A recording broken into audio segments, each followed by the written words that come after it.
สบายดีฮอตเด้อเมืองเฟืองเหือนเพดีเวอร์ไซส่งเนาะคักงามไล่ซ้ำเศร้าเพิ่นก็เอาเต็มทีเด้แอคทาเนาะในนี้ก็มีคนมาพักเต็มเมิดคณะจองแล้วก็ยังเต็มเนาะเพราะว่าบรรยากาศบ่นำบ่คือว่าคักแดะอยู่บนนี้นะเพราะว่ามิแก้วก็เคยมาหลายเทื่อเนาะมาบนนี้ก็คือว่าคักหลายมาก็สิมีคนเต็มเมิดนะ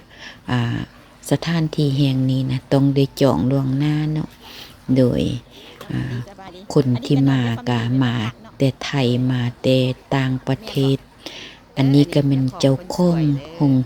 เหือนเพจรีเวอร์ไซด์นะโดยแล้วก็มีทีมงานพวกโทรภาพแข้งเวียงจันทร์เขาเจ้ามาเก็บข่าวเนาะแม่แก้วก็เลยว่าได้มาถ่ายรูปถ่ายหอยให้เพิ่นเนาะเพราะว่าเขาเจ้าเกี่ยมเครื่องตักบาตรให้เบิดเลยแล้วเขาเจ้าก็เกี่ยมเครื่องให้แม่แก้วฝีส่งกระตาเนาะเพราะว่าทีมงานแม่แก้วมานำกันกะ5 คนมีลูกสาวมีแฟนเพิ่นแล้วก็กลุ่มแม่ๆนี่3 คนเนาะคักเด้ออยู่บนนี้นะผู้ใดอยากมาก็ต้องได้จองก่อนเนาะเพราะว่าแม่แก้วลูกสาวแม่แก้วเพิ่นจองก็เลยว่าได้ห้องอัน VIP เป็นห้องFamily เนาะอาหารการกินก็บ่ได้ยากเพราะว่ามีเหือมาค่ายให้ตลอดเนาะเฮาอยากกินหยังก็ได้เพราะว่าเขาเจ้าขี่เหือมาแล้วมาจอดค่ายอันนี้แม่นสั่งอาหารนี่แม่นของอันน่ะเฮือนแพเขาเจ้าจัดมาให้เนาะก็อาหารก็บ่แพงปานใดก็พอกินนี่แหละอยู่ในนี้ก็สิมีหลายอันหลายแนวเนาะตำจอกตำเบียร์ไปใส่ก็บ่ได้บ่ง่ายเนาะตำจอกตำเบียร์แล้วก็ม่วนซื่นเขาเจ้าเปิดเพลงดัง3 แม่เพิ่นก็ใจขึ้นอ้าวเต้นไปเลย เต็มไปเลยแล้วก็ถ่ายรูปตามบรรยากาศมันม่วนตื่นเช้ามาเนาะอากาศยามเช้าดีหมอกตกแล้วก็เย็นสบายแล้วก็เกี่ยมตักบาตรเนาะเพราะว่าครูบาเพิ่นสิมาแต่เช้า6:30ครูบาเพิ่นก็สิมาประมาณ2-3 ลำเหือสิก็เปลี่ยนกันไปเปลี่ยนกันมาเนาะแม่แก้วก็ได้กับแม่3 คนก็ได้เกี่ยมเครื่องตักบาตรโดยแล้วก็มีแฟนลูกสาวเด้เนาะลูกสาวก็เลยอาสาเป็นมือกลองให้โดยอาจารย์เพิ่นก็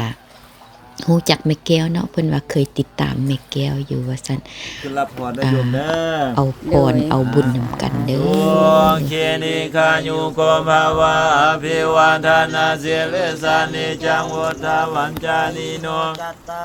ธัมมาวาทันติอายุวันโนสุขังพาลังเอาขวดน้ำจัดน้ำเด้อโยมเด้อสุขภาพแข็งแรงขอให้เดินทางตลอดปลอดภัยเด้อโยมแม่แก้วเด้อโดยสาธุสาธุอาจารย์ติดตามอยู่ตลอดโดยขอบใจแล้วงานนี้ไปนะโดยสาธุขอให้ได้บุญได้กุศลนำกันเบิดทุกผู้ทุกคนเด้อที่เข้ามาเห็นคลิปแม่แก้วนี้แล้วตักบาตรแล้วก็พากันกินข้าวกินน้ำเนาะอันนี้แม่นอาหารหงแหมเขาเจ้าจัดมาให้เนาะเหือนเพเขาเจ้าจัดมาให้โดยกะสิมีคือประมาณนี้แหละกินได้ตามสบายเนาะผู้ใดอยากกินอยู่ไสก็ได้ลูกสาวเพิ่นก็นอนกินอยู่ในบอนอันนางลิ้นนี่เลยเนาะคักดีโอ เป็นบรรยากาศที่ว่าม่วนซื่นแล้วก็ได้ฟิลงามๆหมอกกำลังสิขึ้นจากหน้าดินไปสู่ฟ้าแล้วเนาะโดยอันนี้ก็ถ่ายกลับคืนมาทางล่างให้เบิ่งบรรยากาศที่ว่า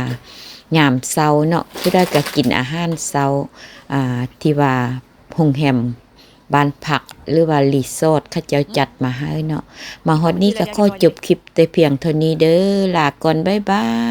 ยโอกาสหน้าพบกันอีกโอเคกดไลค์กดแชร์ให้แม่แก้วเด้อสิได้เห็นคลิปต่อไปบ๊ายบาย